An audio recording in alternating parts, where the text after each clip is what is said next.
स्वयं भवानी मां को लड़ते देखा है।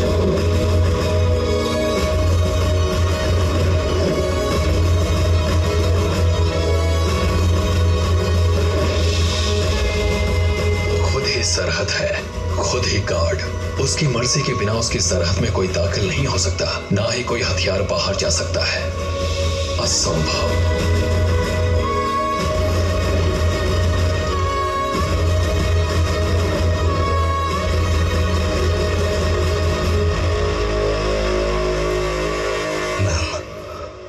वो हार नहीं मानेगा। अगर अब हम आगे बढ़े तो फोर्स का बहुत नुकसान होगा। मैम, अब एक ही रास्ता है, एयर स्ट्राइक। वो हार्डकोर क्रिमिनल है, ये बात हम सब जानते हैं। फिर आगे पीछे क्या सोच रही हो तुम? मिसाइल अटैक करो।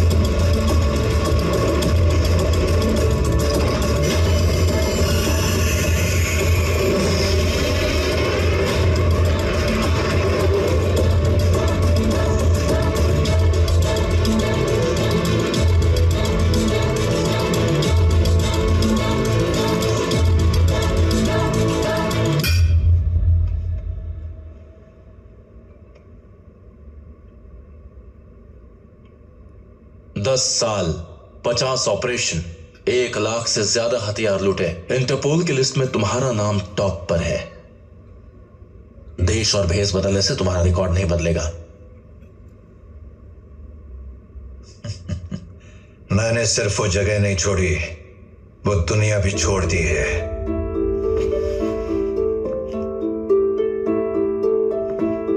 हर साल 1 करोड़ से अधिक हथियार मैन्युफैक्चर होते हैं। देश का डिफेंस इसका 50% ही खरीदता है। बाकी बचे हथियारों की होती है ब्लैक मार्केटिंग। इस दुनिया में 100 करोड़ से ज्यादा इलीगल बंदूकें हैं, 800 करोड़ लोग हैं और 850 करोड़ बंदूकें बिकने के लिए तैयार हैं। यानी एक जिंदगी पर 1 से अधिक बंदूकें। यहाँ हत्या सस्ती है, सुरक्षा महंगी। अगर इसे रोकने के लिए लोग आगे नहीं आए, इसके खिलाफ आवाजें नहीं उठाएं, तो एक दिन लोग मोबाइल फोन की तरह असला खरीदेंगे और वो त्रासदी किसी महामारी से ज्यादा भयानक होगी। इसे नहीं रोका गया तो मैं इसे रोकूंगा। हथियार गलत हाथों में होना समाज में अपराध और अपराध से आतंकवाद का रास्ता खोलता है। रेलगाड़ियों, सड़कों, होटलों, स्कूलों, मंदिरों में घुसने वाली बंदूकें घरों में घुसने लगेंगी।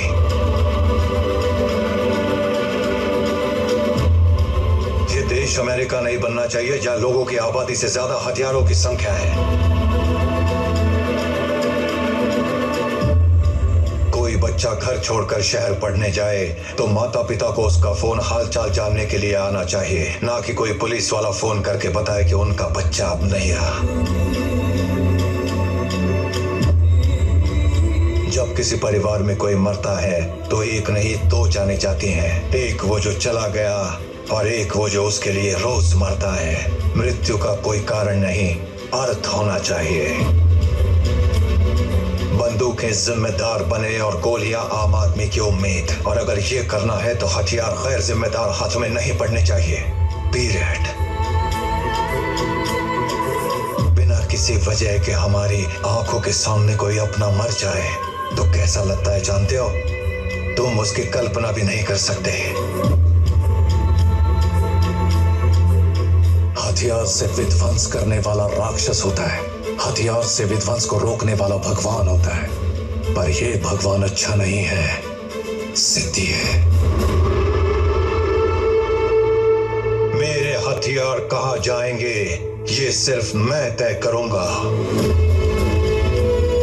किसी और ने हिम्मत की तो महामरण की वही आधी रात दोहरा दूंगा।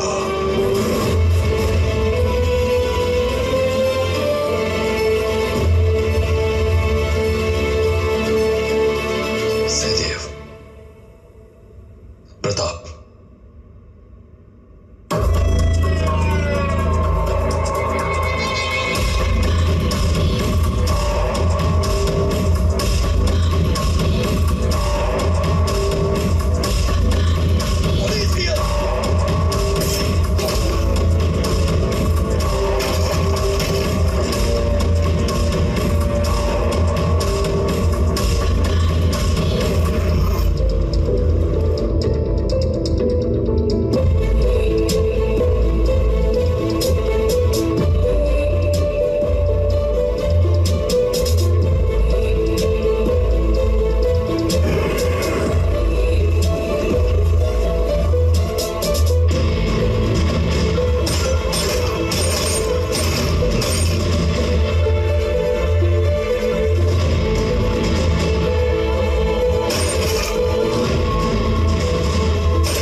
You have killed 12 people misusing your power. You are dismissed. Ordering asylum for you.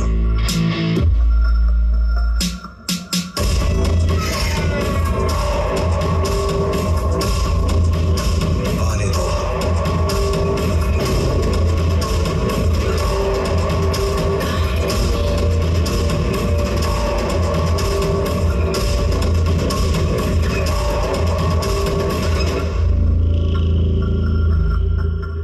साल में तो कॉन्ट्रैक्ट किलर से दुनिया भर के काले धंधों का किंग बन गया। ईगल और सहदेव, तूने मुझे जेल से निकालने के लिए हिंदुस्तान के सबसे अमीर आदमी को लगाया। और ये मत सोचना कि मैं सब भूल गया। तूने जो मेरे साथ किया वो सिर्फ घटना नहीं, घाव है। तो कर लो अपने मन के। सामने हो। इतनी आसान मौत तुझे नहीं दूंगा।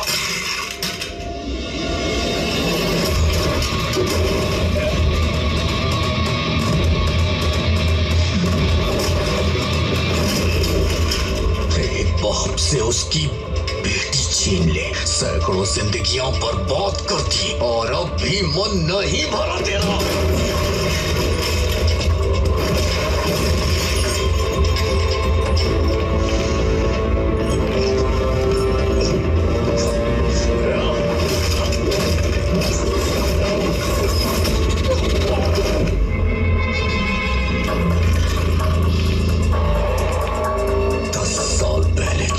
शुरू हुआ वहीं पहुंचा दूंगा। ये सारे हथियार वहीं पहुंचा दूंगा जहां से तू ले आया है। तेरे सारे एम्बिशंस को यहीं दफन कर दूंगा।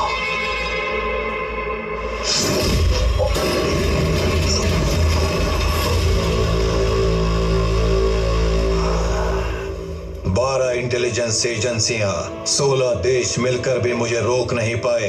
तो तूने क्या सोच लिया? मैंने एक बार जो कॉन्ट्रैक्ट ले लिया तो महाकाल भी मुझे नहीं रोक सकते। और ये जुबान मैंने अपनी वाइफ को दी है। It's a life time contract. सारी दुनिया आ जाए रोकने तो भी नहीं रोक पाएगी।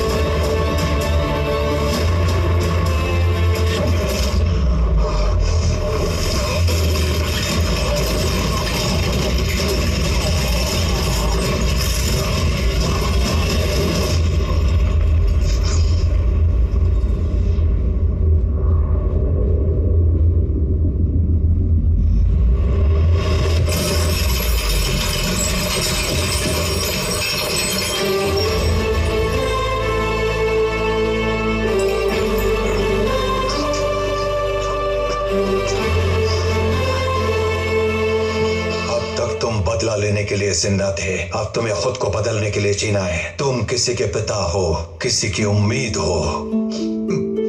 मैं किसी की उम्मीद नहीं हूं। मेरे पास अब कुछ नहीं बचा जीने के लिए। When I hit a shot, it's business. When I miss a shot, it's purpose.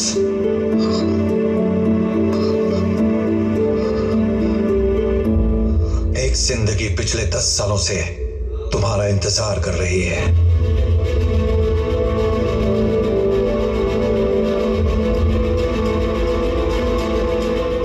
अपनी भूल की भरपाई में उसने ऐसा फैसला लिया जिसकी ना कोई हिम्मत कर सकता है ना कल्पना।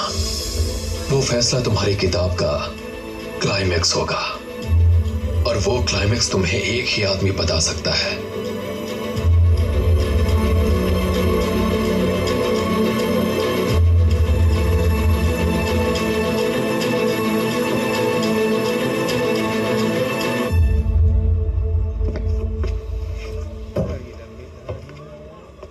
वो कौन सी जिंदगी है जो 10 सालों से आपका इंतजार कर रही है? पूरी कहानी क्या है? 10 साल से मेरा इंतजार कौन कर रहा है? वो बुझाना बंद करो, साफ साफ बताओ। बताता हूँ, वेट, स्कूल बेल बजने दो।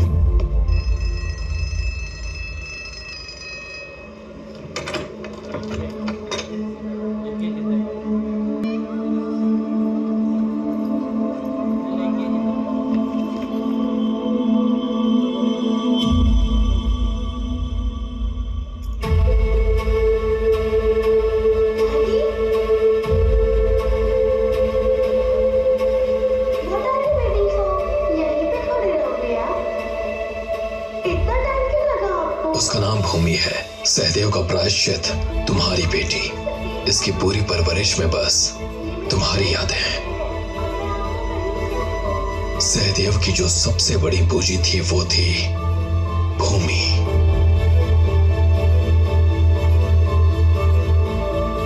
एक पिता के लिए अपनी बेटी से बढ़कर कुछ नहीं होता।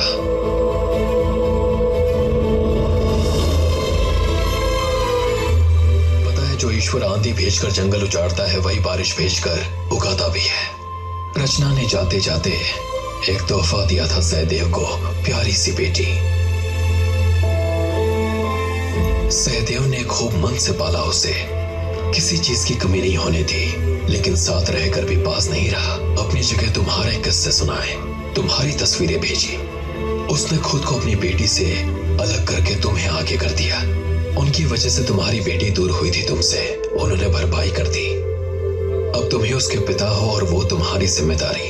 मैंने सब कुछ अपनी बेटी के लिए शुरू किया था, लेकिन जब मुझे पता चला कि उसने अपनी बेटी मेरे लिए कुर्बान कर दी, तो मेरा सारा प्रतिशोध पानी हो गया और सारा दुख धुल गया। बस एक ही सेकंड में सब खत्म हो गया जब मुझे मेरी बेटी मिली।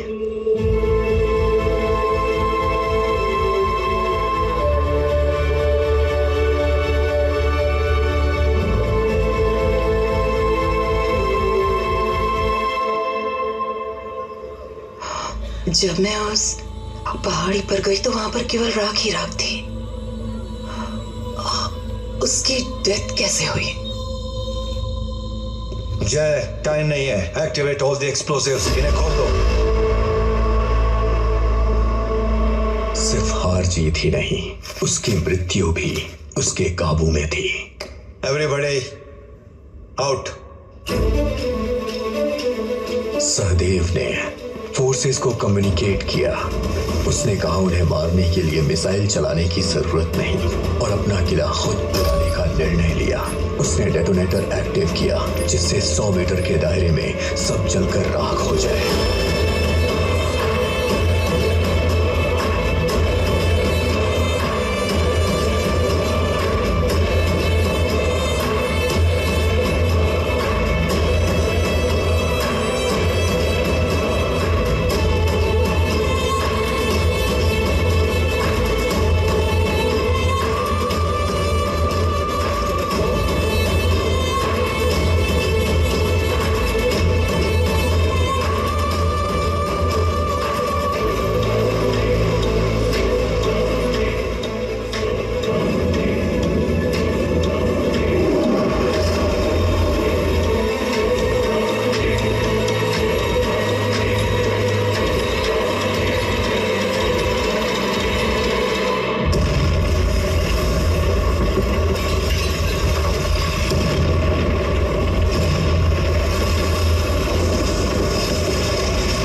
जहां तक मैंने समझा है, उनका इस तरह से मरना विश्वास ही नहीं होता।